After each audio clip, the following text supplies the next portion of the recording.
नमस्कार मित्रांनो, मी सुनील रमेश चकोर, राहणार हातगाव, तालुका चाळीसगाव, जिल्हा जळगाव.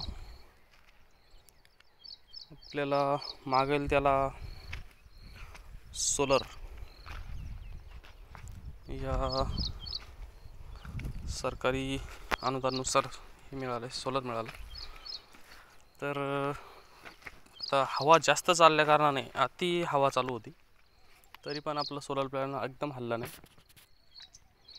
त्याची बांधणी कशी केली ते दाखवण्यासाठी एक व्हिडिओ बनवतोय.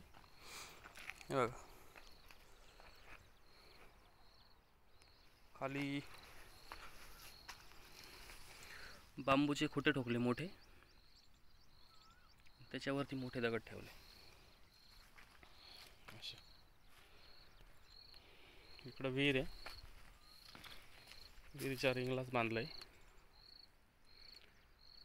सर्वात जास्त हवा दक्षिणेकडून येते, तर त्याच्यासाठी दक्षिण साईडला इथं डबल बांधलंय.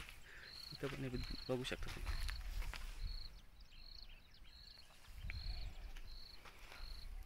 आमच्या शेजारी तीन शेतकऱ्यांचे पॅनल उडून गेले, तर माझं पॅनल हल्लं पण नाही.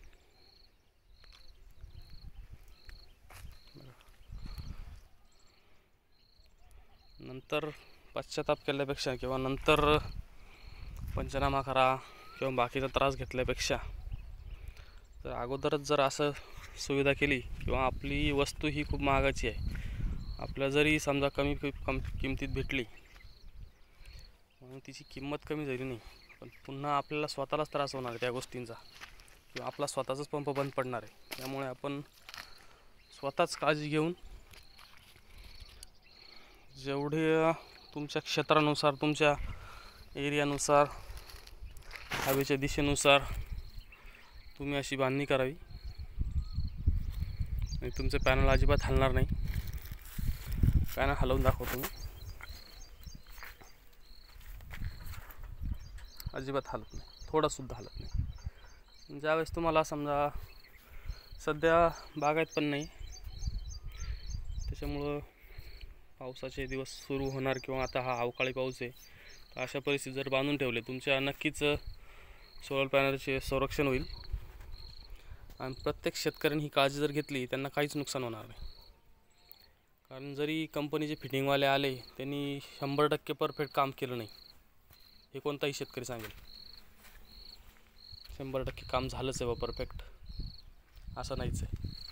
असे आमच्या शेजाऱ्यांचे 3 जणांचे पॅनल उडून गेले. आणि चौकशी नक्की करावी शेतकऱ्यांनी, का तपासणी करावी की हे जे आपले प्लेटांचे नट आहे, प्लेटांचे नट हे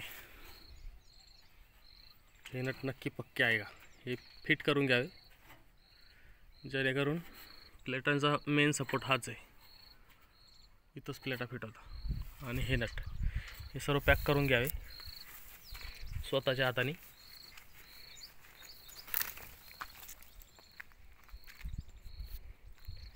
एवढी काळजी जर घेतली तर आपल्या सोलर पॅनलची जी टिकण्याची क्षमता आहे ती नक्कीच वाढेल. वरून काहीच करायची गरज नाही, वरून मोकळा आहे.